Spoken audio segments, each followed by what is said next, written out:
Okey, Assalamualaikum warahmatullahi wabarakatuh. Waalaikumsalam, Sir. Salam, Sir. Okey, hari ini kita habiskan sekurang-kurangnya bahagian yang cabar ni dalam matrix Okey, jom kita buat satu persatu.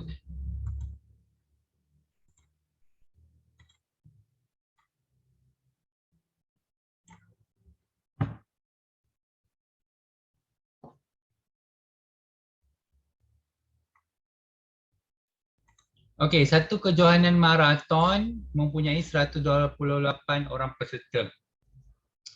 Bilangan peserta lelaki ialah 16 orang kurang daripada 2 kali bilangan peserta perempuan. 16 orang kurang daripada 2 kali bilangan peserta perempuan. Hitung bilangan peserta lelaki dan peserta perempuan maraton itu dengan menggunakan kaedah matriks. Okey. Jumlah peserta 128. Bilangan peserta lelaki 16 orang kurang, okey, kalau lelaki buat X, perempuan segantikan dengan Y. Bilangan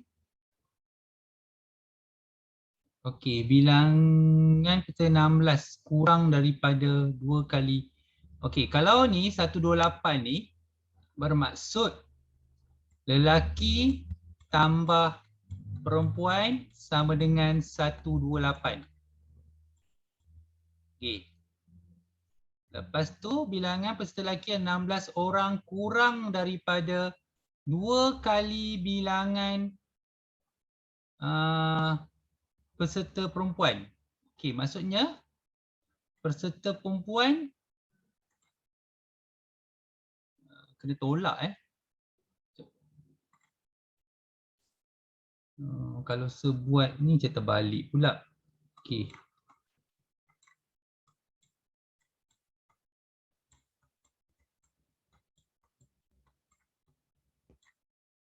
Hitung bilangan peserta lelaki dan peserta perempuan maraton itu dengan menggunakan kaedah metrik. Okey, betul tak ayat tu? Kejohanan maraton menjadi 128 orang peserta. Okey, maksudnya lelaki tambah perempuan dapat 128. Bilangan peserta lelaki adalah 16 orang. Maksudnya dia kurang 16. 16 orang kurang daripada 2 kali bilangan peserta perempuan. 2 kali bilangan peserta perempuan. Maksud peserta perempuan ni 2 kali bilangan peserta lelaki. Hitung bilangan peserta perempuan 16 orang kurang daripada 2 kali bilangan peserta perempuan.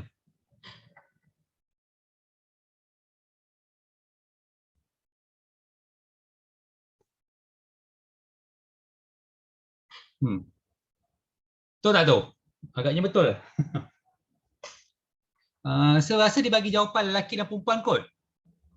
Betul tak? Jawapan belakang dia bagi lelaki dengan perempuan. Okey. Sepatutnya tolaklah bilangan peserta lelaki ialah 16 orang.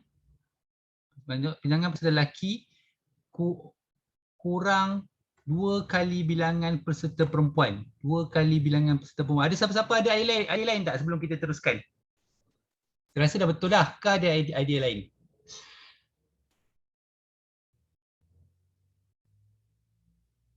Tak ada, Sir. Tak ada. Okey, kalau macam tu kita cuba Okey, kalau buat bentuk matrik dia akan jadi 1 negatif 1 1 2 X Y 128 16.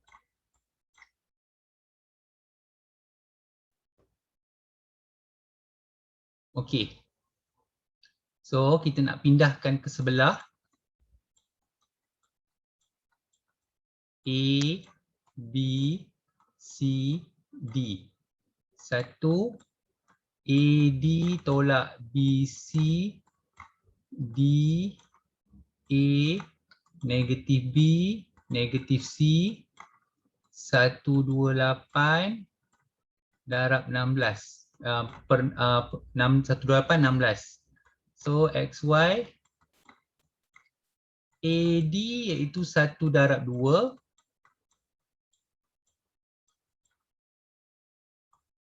tolak negatif 1 darab 1. So ni 2, ni 1, ni negatif 1, ni positif 1. So 128 16. Okay. X, Y.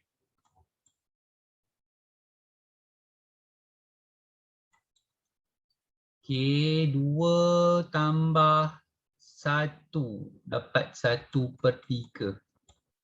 Okay, yang ni kena darab ya. 2 darab 128 tolak tambah negatif 1 darab 16. Lepas tu 1 darab 128 tambah 1 darab 16. Okay, so X, Y 1/3. Okay, 128 darab 2 dapat berapa ya? 256. 256 tolak 16 dapat 240. Betul ya 240 atas ni? Betul. Okey, lepas tu 128 tambah 16. So dapat 144. Betul yang bawah 144 Betul. Okey, so darab, ini pun darab. Maksudnya 1/3 okey, saya tulis ni 1/3 darab 240. Lepas tu 1/3 darab 144. Okey. So yang atas tu dapat 80, betul? Betul. Yang bawah tu dapat 48.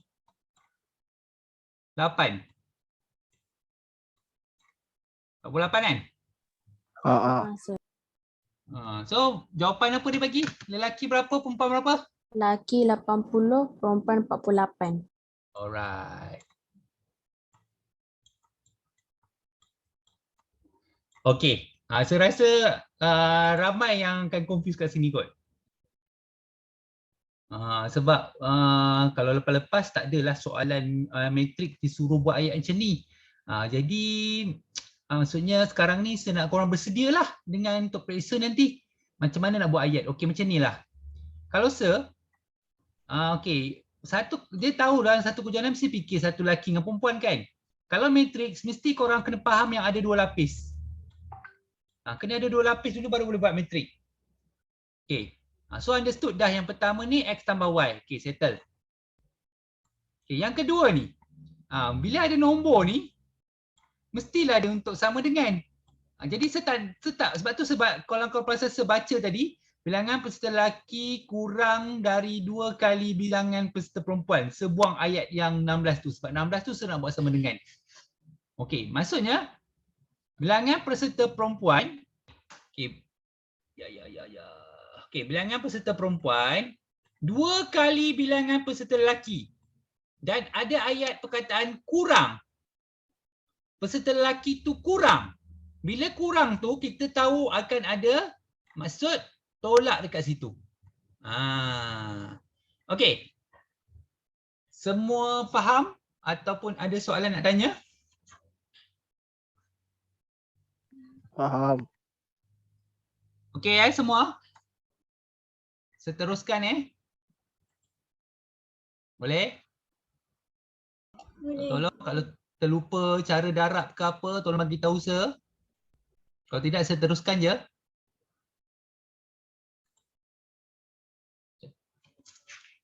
Ni.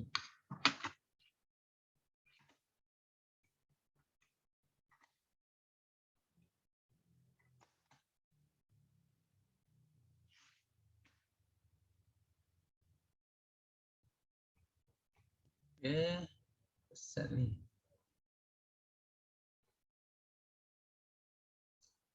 Korang masih dengar suara saya ke? Dengar. Dengar screen saya tengah jam Sekejap okey, baru boleh. Kesal tiba-tiba jam teruk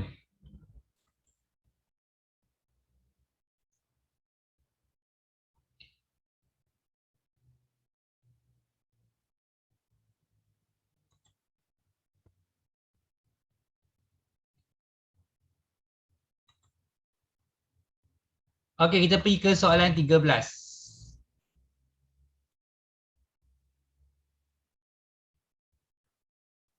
Okey. Apalah soalan dia? Tiada penyelesaian. Maksudnya tak ada jawapan. Tak apa. Apa-apa pun korang kena buat, yang buat dulu dalam bentuk matrix tu.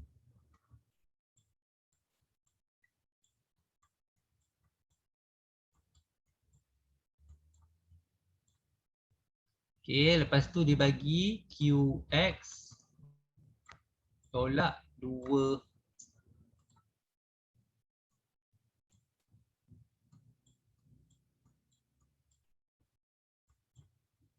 Okey. Kalau dalam bentuk matrix, kita akan tahu sini ada P, sini ada Q, sini ada positif 4, sini ada negatif 2.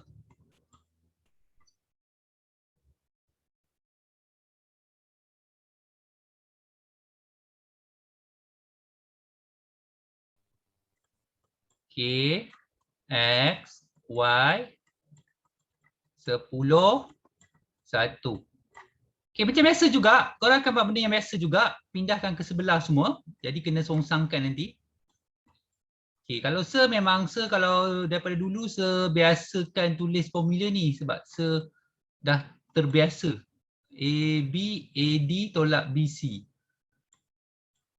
Okey, sama dengan D, A, negatif B, negatif C. Lepas tu 10, 1. Okey. So A, B, C, D. Okey. X, Y. A tu gantikan dengan P. D tu gantikan dengan negatif 2. B tu gantikan dengan 4. C tu gantikan dengan Q. Okey, D tu negatif 2.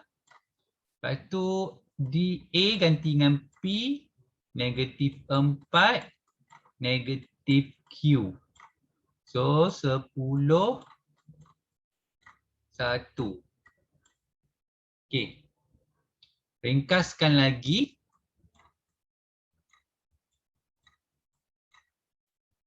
Okey.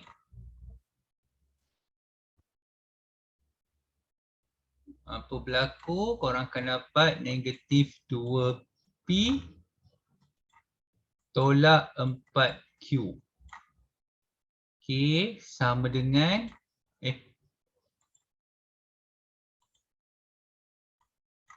negatif 2, negatif 4, negatif Q, P. 10, 1. Okey, saya nak tahu dia bagi jawapan apa Dia kata tiada penyelesaian tu. P Apa dia bagi sama jawapan? dengan negatif 2Q. P sama dengan negatif 2Q okey. Bila dia kata tiada penyelesaian, bawah ni kan negatif 2P tolak 4Q, korang akan samakan dengan kosong. Pindahkan ni ke sebelah, jadi negatif 2P sama dengan 4Q.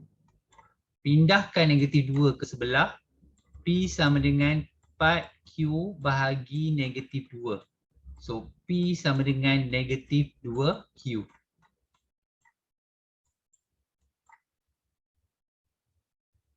Okey, saya memang nak fokus soalan-soalan ayat ni untuk korang ni. Saya rasa SPM korang ni akan datang dengan soalan-soalan macam ni. Okey, cuba tengok dulu ada nak tanya apa-apa, saya bagi masa dulu untuk korang tengok.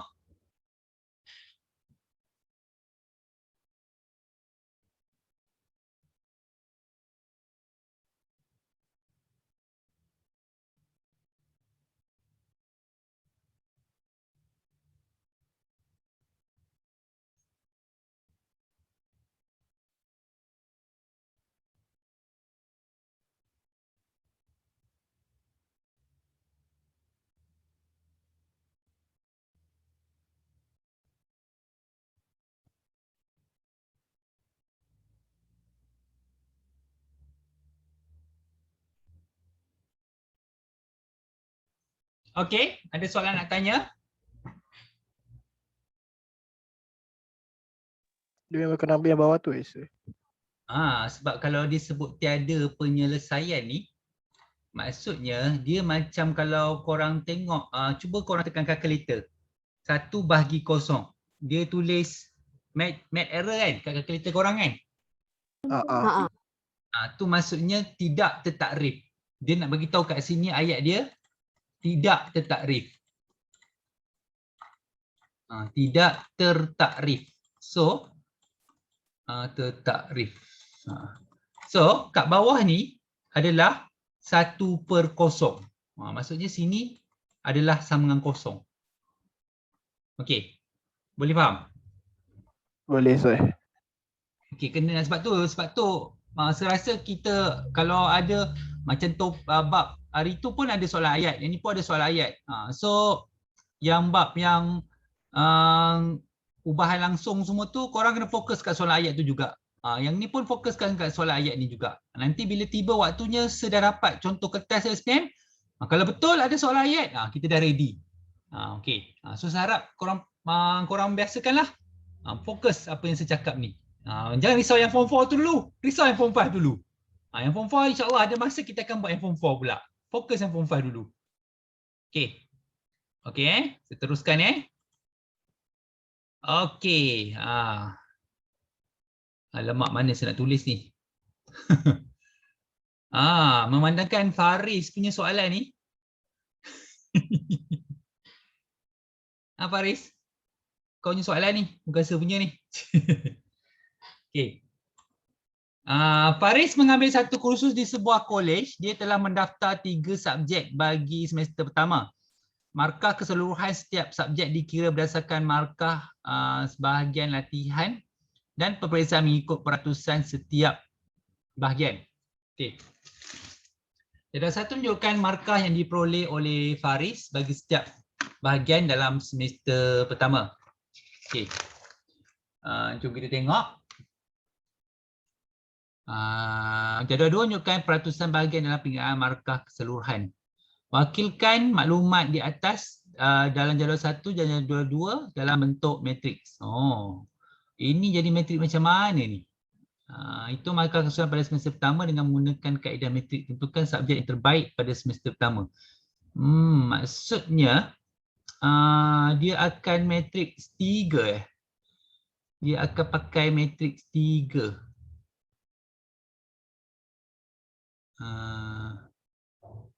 Dia telah mendaftar 3 subjek bagi semester pertama.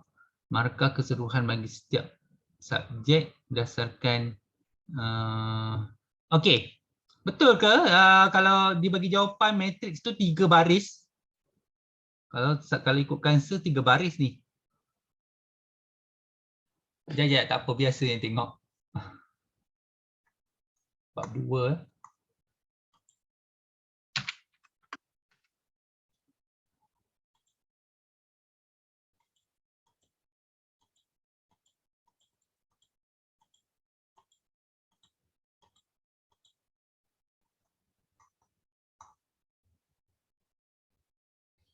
Nombor berapa tadi 14. 14. Nampak? 3 baris kan nampak? Okey. Macam tu je lah jawapan dia. Okey, tak apa. Saya akan tulis juga kat korang.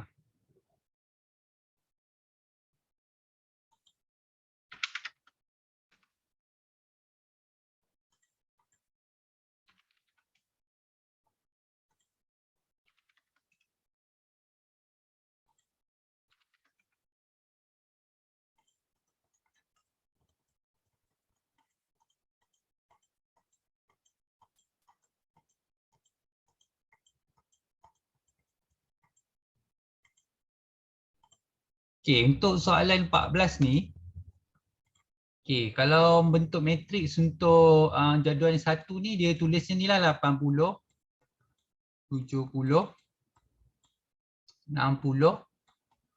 75, 74, 84. Okey, lepas tu dia akan ada X, Y dan Z lah. Okey, tapi kalau dia nak tulis bentuk matriks itu saja jawapan dia. Kalau yang ni kita tak tulis dalam bentuk macam ni kita kena tukarkan per 100. Jadi 0.6 dengan 0.4. Contoh. Okey. Wakilkan apa ni tengah-tengah ni. Okey, hitung markah keseluruhan matematik pada semester pertama. Markah keseluruhan matematik pada semester pertama dengan menggunakan kaedah matriks. Okey. Kena guna kaedah matriks. Sekejap ya. Untuk matematik sahaja.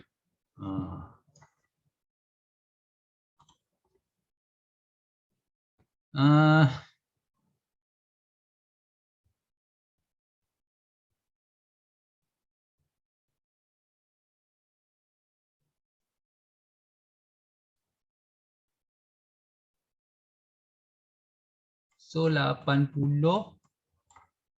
70.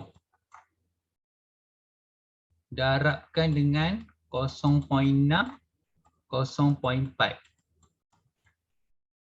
So 80 darab 0.6 tambah 70 darab 0.4. Okey, cuba darab dapat berapa?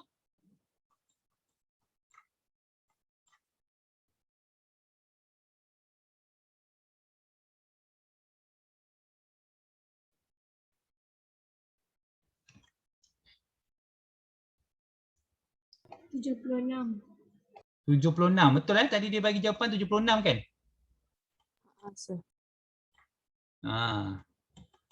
Okey, macam mana sebab macam mana saya tahu kita kena buat matematik. Korang fokus kat matematik lah. Ini tak ada X, Y, Z tak ada X, Y, Z. Biasanya kalau untuk soalan yang persamaan serentak tu, biasanya dia pakai matriks 2x2. Okey, saya tak pernah nampak lagi lah matriks ada 3 okey. Tentukan subjek terbaik pada semester yang pertama. Macam mana korang nak tentukan subjek terbaik? Apa korang perlu buat? Korang kena kira satu lah. Okey, yang ni dah dapat 76. So kita cuba cari untuk BI pula. Okey, BI kita buat kaedah matrik 60, 75. Okey, ni untuk tadi ni mat. Ni BI pula. Okey, 60, 75, 0.6, 0.4. So 60 darab 0.6 tambah 75 darab 0.4. Okey, dapat berapa yang ni? 66. 66. Okey, satu lagi ialah untuk subjek sains komputer SK. Iaitu 74, 84 darabkan dengan 0.6, 0.4. Jadi 74 darab 0.6 tambahkan dengan 84 darab 0.4. So berapa dapat? 78. 78. Jadi markah paling tinggi ialah Sains komputer. sains komputer SK. Okey. Kalau ikutkan pengalaman korang nanti, kalau dekat masuk belajar peringkat yang seterusnya, macam ni lah pengiraan markah dia. Dia tak ada 100%, tak ada. Sebab tu tengok latihan saja dah 60%. Tapi kalau kat universiti dulu, kalau tak salah saya, kedatangan pun termasuk. dalam latihan tu ada kedatangan.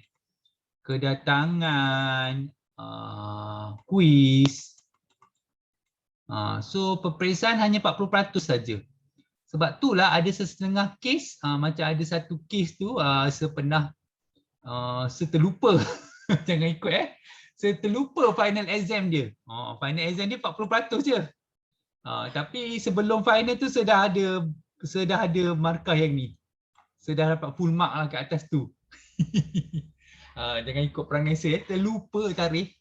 Nasib baik. Nasib baik dah lepas. Kalau tidak dapat markah banyak lagi kan. Tapi itulah terlupa. Okey, nak buat macam mana? Sebab jadual pun dia tampal kecil je. Kalau terlepas lah. Alright. Okey, jom tengok nombor 15. Okey, Syairah sedang menjalani satu pelandaian yang melibatkan dua jenis minuman iaitu P dan Q. Jadual di bawah menunjukkan kandungan protein dan kalori bagi segelas minuman itu. Okey, kita ada 64, 295, 110. Okey, protein dengan kalori PK lah. Pelandai itu mencadangkan Syairah supaya mengambil 16 gram protein dan 300 kilokalori setiap hari daripada dua jenis minuman itu. Bentuk satu persamaan linear daripada maklumat di atas. Dua persamaan linear. Okey, dia suruh buat dua persamaan linear. Korang kalau nak buat P dengan Q pun boleh. Nak buat P dengan Q pun boleh ataupun okey, saya buat 6P tambah 4Q sama dengan untuk protein 16. Okey. Untuk kalori 95P tambah 110Q sama dengan 300. Okey, betul tak jawapan yang dia bagi yang tu? Dua persamaan. Betul, sir. Dia pakai PQ juga Okey. So, kita nak buat persamaan tu, selesaikan. Okey. So, 6P dah tak payahlah buat macam tu, terus buat dalam bentuk matriks. 6 95 4 110 P Q sama dengan 16 300. Okey, tengok betul-betul. Okey, sama juga ni kita akan songsangkan iaitu pindah ke sebelah. Okey, 1/AD tolak BC. Okey, ni D, ni A, negatif B, negatif C. So ni 16 300. Okey. Saya cuba pelan-pelan ni. Korang tengok mata tu tengok saya tak tahu mata korang ke mana sekarang ni. Okey, A, B, C, D. Okey, A itu 6. D itu 110. Tolak B itu ialah 4. C itu ialah 95.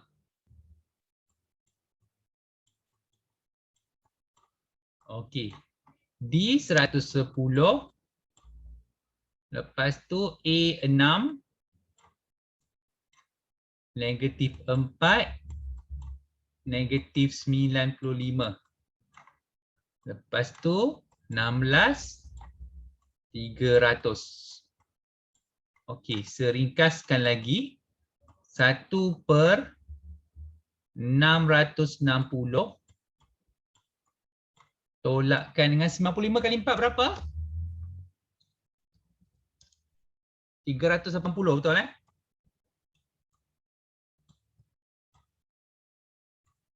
Betul 380? Betul. Okay, kali 16 tambah Okey, kat sini korang kena hati-hati. Kadang-kadang sendiri pun tersalah. Sebab itulah kalau dalam SPM ni tak perlulah korang nak kejar masa. Buat tu tenang-tenang. Yang penting soalan yang kita tengah buat tu mestilah betul. Jangan duk kejar nak buat semua soalan. Yang penting soalan yang kita tengah buat mesti kena betul. Okay.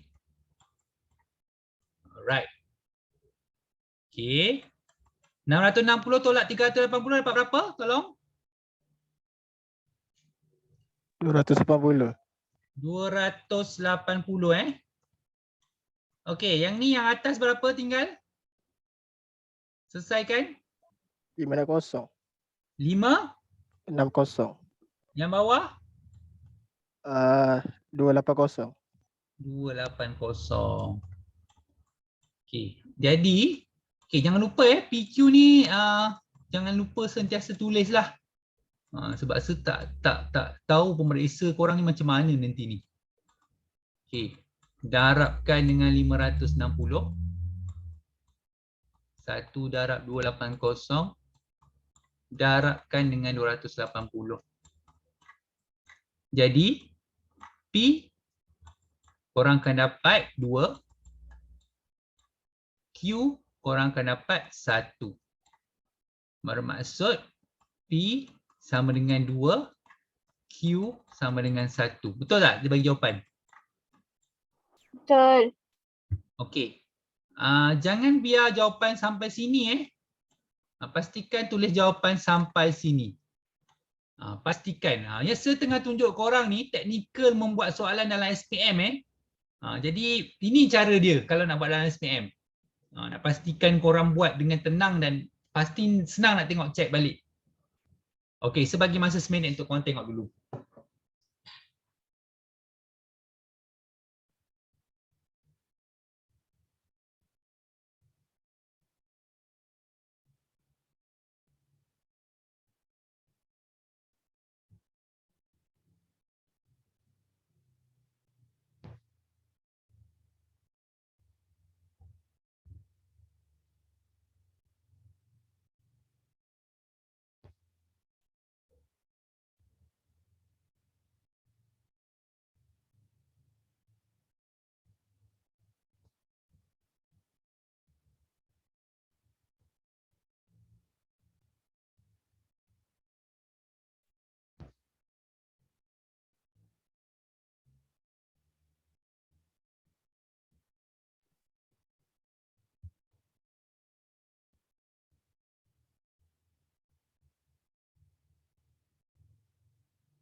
Okey, ada soalan nak tanya?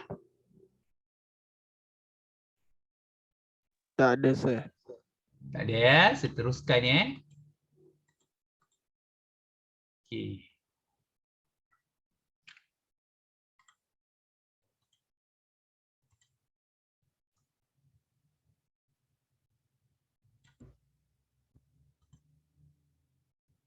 Encik Sanjay menjual dua nama pendingin hawa iaitu K dan L. Harga pendingin hawa K dan L adalah 1,500 dan 2,000. Komisen menjual sebuah pendingin hawa ialah 3% dan 4%. Pada bulan Mei, Encik Sanjay menjual 50 pendingin hawa dan mendapat komisen sejumlah 2,880.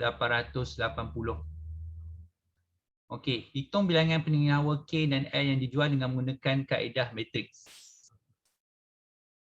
Bilangan pendingin hawa K dan L.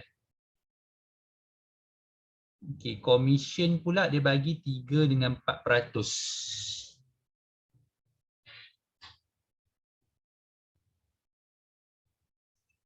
Harga pendingin hawa K dan L ialah 1,500 dan 2,000.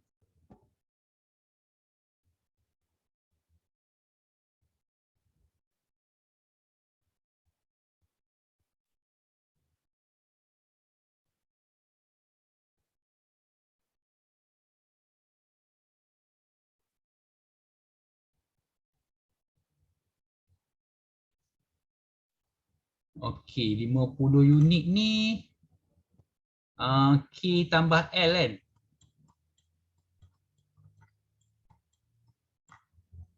K tambah L 50 unit. Commission dia 2,880. Jumlah commission 2,880.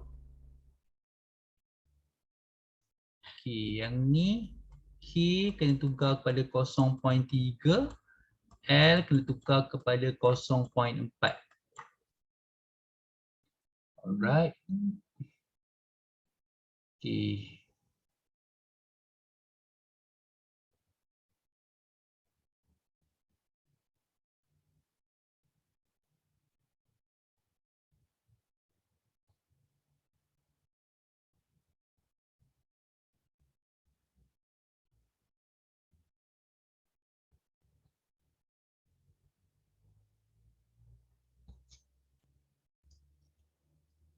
Sekejap.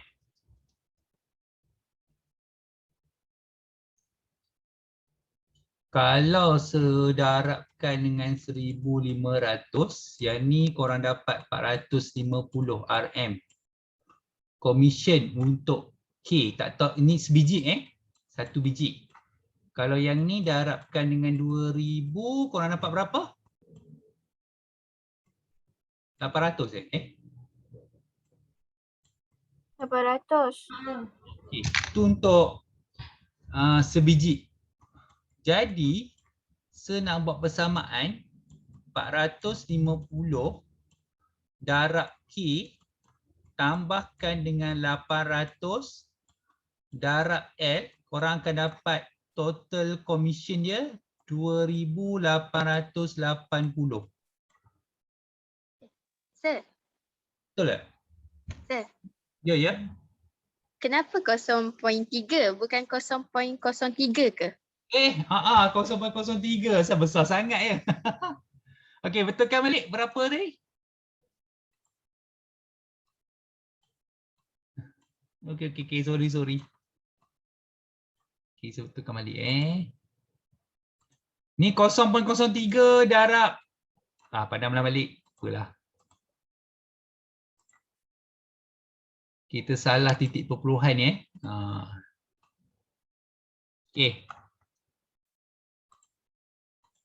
0.03 darabkan dengan 1,500. Dapat berapa?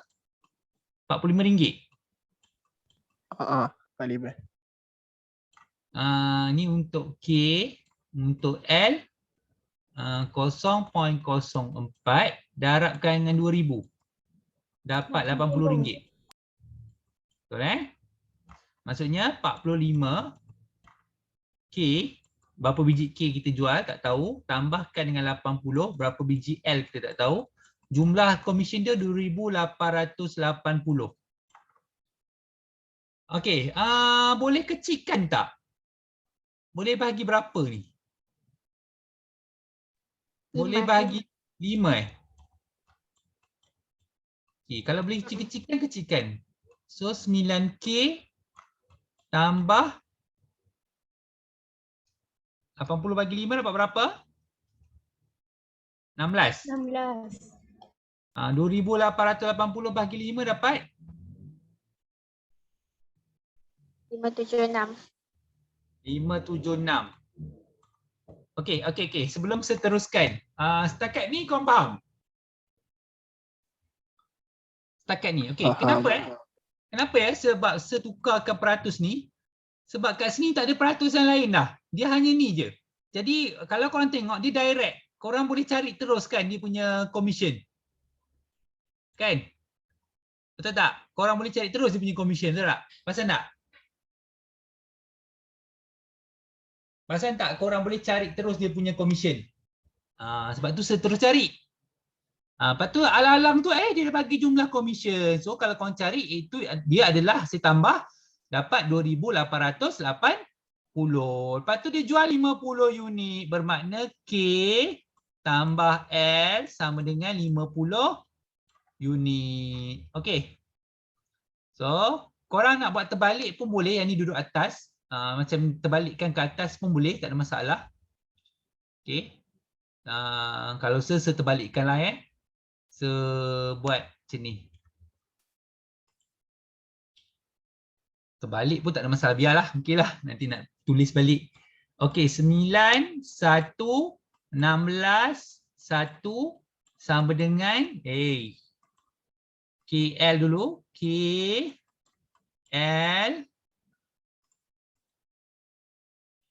Okey, 576, 50.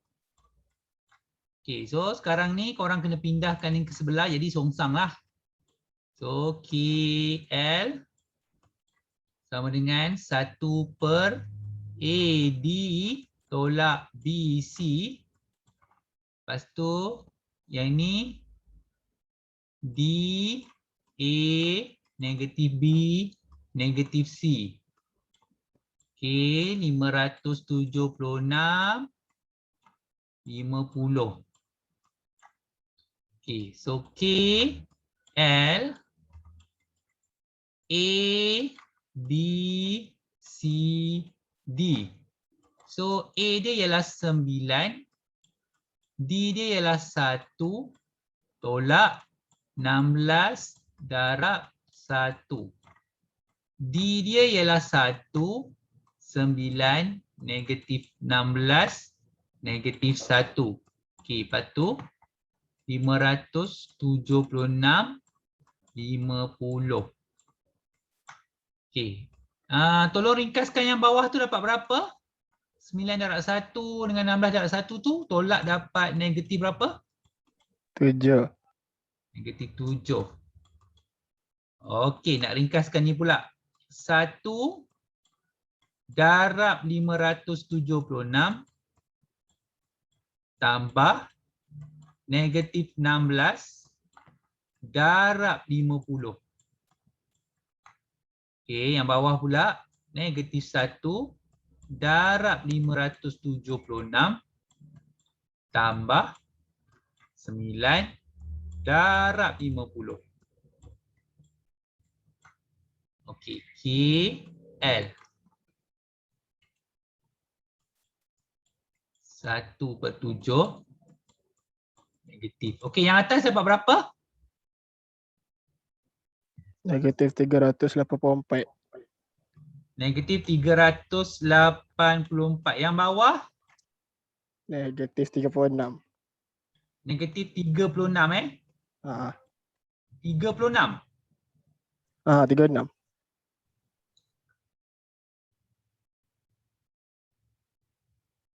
Macam pelik je.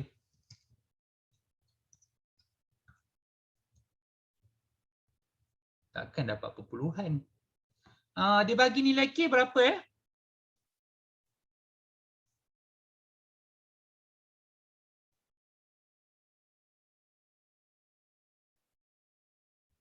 32. Macam salah lah sebab ni.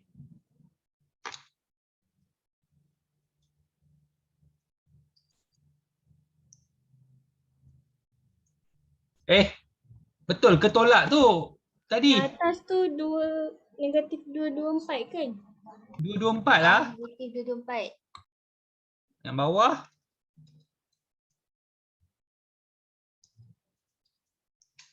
$176. Betul? Bukan negatif 126 ke? 100. Alamak. 126. Oh, 126. Sekejap, saya padam balik. 224 dengan 176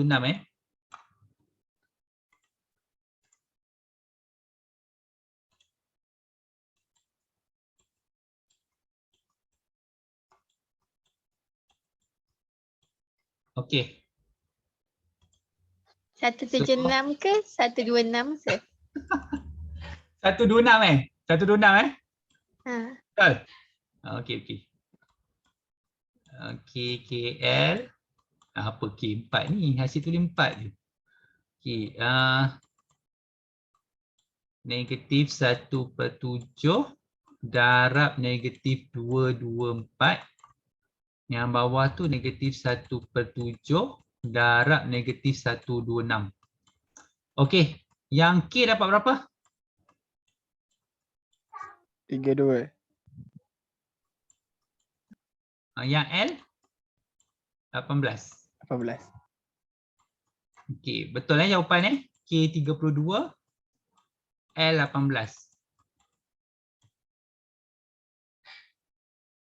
Betul Jawapan belakang dia bagi tu Okey, boleh tengok dulu yang kerja.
Okey?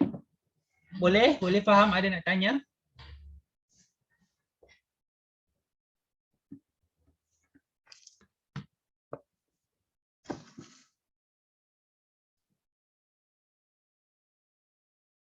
Ada nak tanya? Tak ada saya. Tak ada Okey. So saya harap nanti korang tengok balik video soalan matrix tu.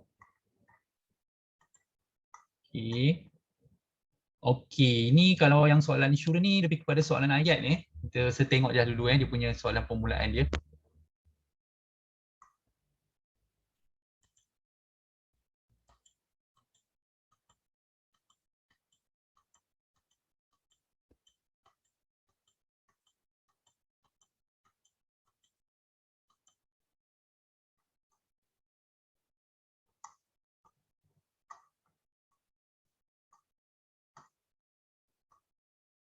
Okey, yang kiraan-kiraan tu nanti kita simpan dulu. Hari ni kita buat 1 sampai 4 dulu, faham tu apa maksud dia. Okey, korang ada jawapan nanti tolong bacakan untuk saya. Okey, so yang pertama ni, soalan pertama, berikan 3 contoh risiko boleh diinsurankan yang dihadapi oleh seorang peniaga yang memiliki bangunan kedai. Okey, siapa-siapa volunteer bacakan jawapan yang 3 risiko tu.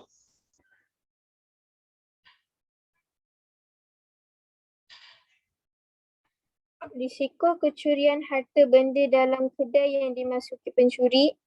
Risiko barang dagangan rosak semasa dalam perjalanan. Risiko bangunan kedai terbakar.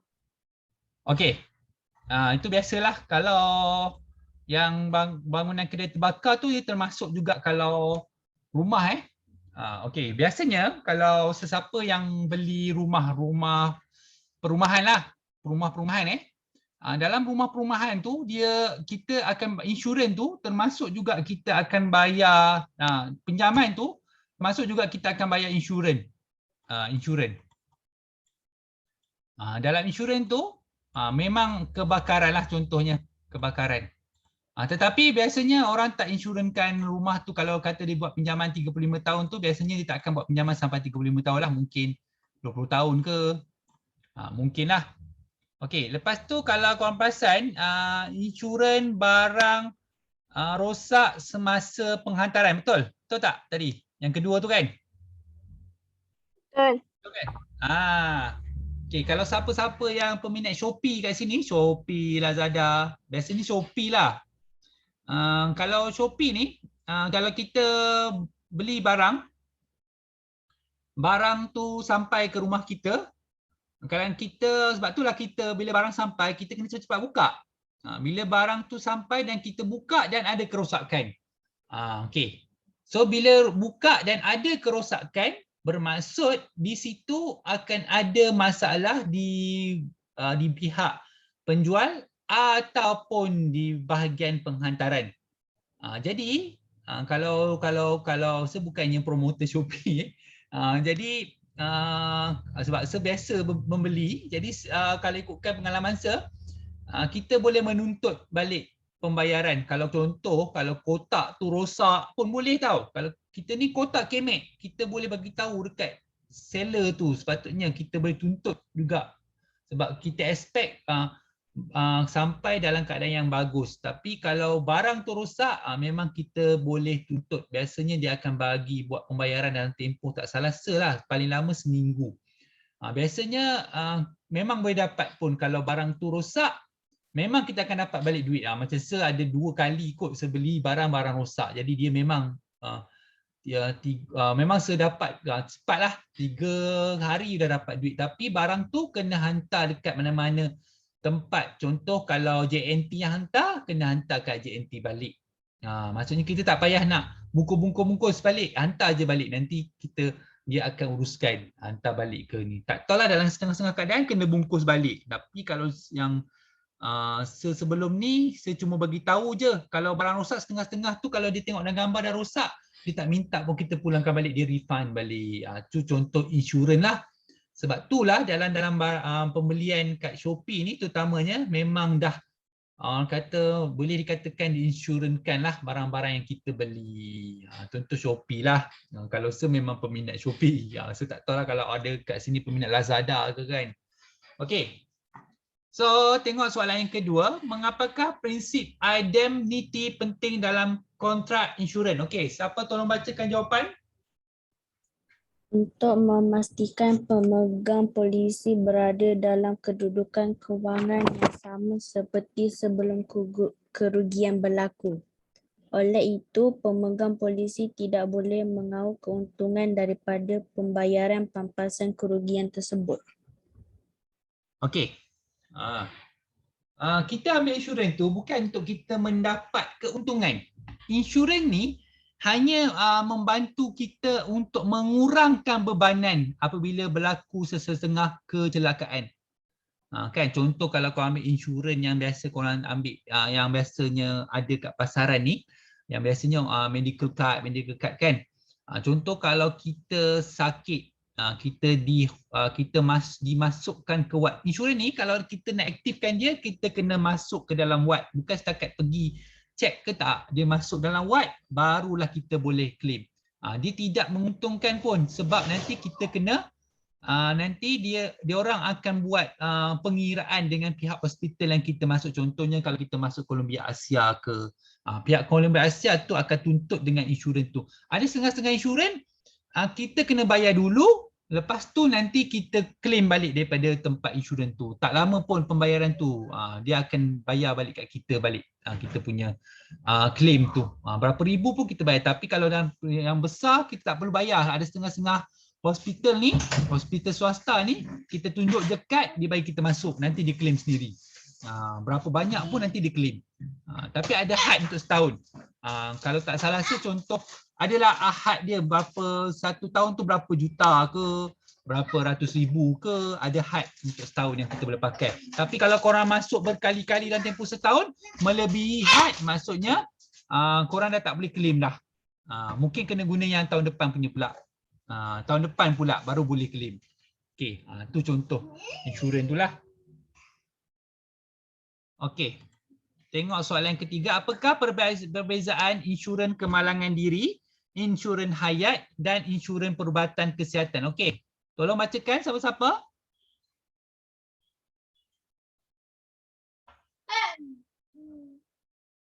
Tadi siapa? Fatin dengan siapa dah bacakan? Orang lain lah pula. Tak ada buku teks ke? Insurans kemalangan diri melindungi pemegang polisi sekiranya berlaku kecederaan, kecacatan, hilang faya atau meninggal dunia berpunca secara langsung daripada kemalangan. Insurans hayat membayar pampasan sekiranya pemegang polisi meninggal dunia kerana kematian biasa, penyakit atau kemalangan dalam tempoh perlindungan, manakala insurans perubatan dan kesihatan melindungi belanja perubatan, faedah penyakit, kritikal dan lain-lain. Okey. Kalau tak salah sekarang ni kalau insurans perubatan kesihatan ni dia cover semua ni sekali. Tetapi yang biasa orang ada belilah, biasa kalau kita beli kereta, dia ada insurans kemalangan diri. Murah je, memang ini paling murah lah sebab dia hanya cover bila berlaku kemalangan. Apabila kita maksudnya, sebab itulah kalau korang perasan, kalau kita nak renew road tax kereta, kita kena renew insurans. Insurans tu hanya berlaku kemalangan yang melibatkan kenderaan yang diinsurankan itu saja. Mungkin juga dia ada setengah-setengah kereta kalau dia sebelum 10 tahun, 9 tahun, dia juga boleh cover juga orang yang kita langgar. Okey, diri kita dan orang yang kita langgar. Kalau insurans hayat ni tadilah insurans hayat ni lebih dia sama je, dia lebih kurang lah dengan insurans perubatan kesihatan ni. Kalau perubatan saya tak pakar sangatlah kalau insurans hayat ni. Kalau insurans perubatan dan kesihatan ni macam kita panggil medical card tu lah yang saya dah cerita tadi, masuk hospital, kena masuk hospital, diwatkan, kena sakit jantung ke, barulah di cover. Kalau tak pergi check, lepas tu balik, tak cover insurans. Okey. So yang last sekali ialah sebuah syarikat insurans membayar pampasan atas tuntutan insurans motor seorang pemegang polisi insurannya. Tuntutan tersebut mengandungi kerosakan kereta pihak ketiga dan kebakaran kereta yang dialami oleh pemegang polisi. Nyatakan polisi insurans motor yang mungkin telah dibeli oleh pemegang polisi tersebut. Okey, biar saya bacakan. Okey, kejap ya.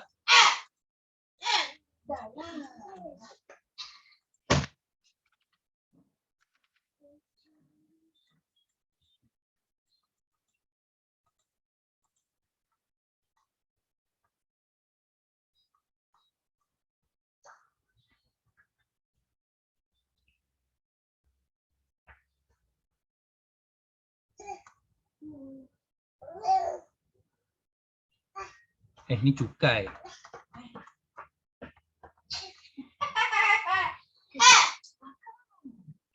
Okey.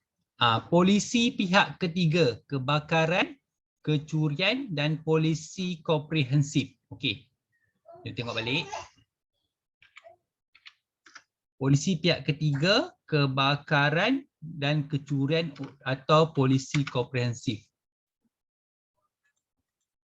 Okay, kalau kita tengok balik soalan tadi,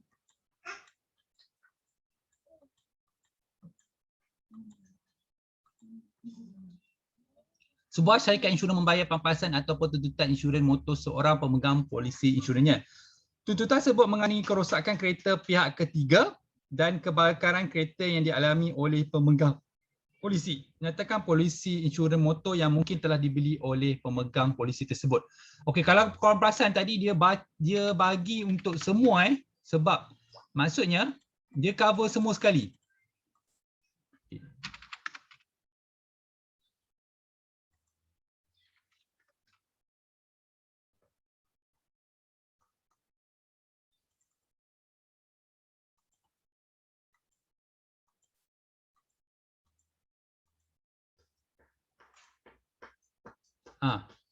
Maksudnya dia cover semua sekali, polisi pihak ketiga, kebakaran. Okey, polisi pihak ketiga ni maksudnya kalau kita langgar orang tu, orang yang dilanggar tu kita panggil pihak ketiga. Okey, kebakaran ni dan kecurian. Ada sekarang ni ada yang melibatkan bencana alam.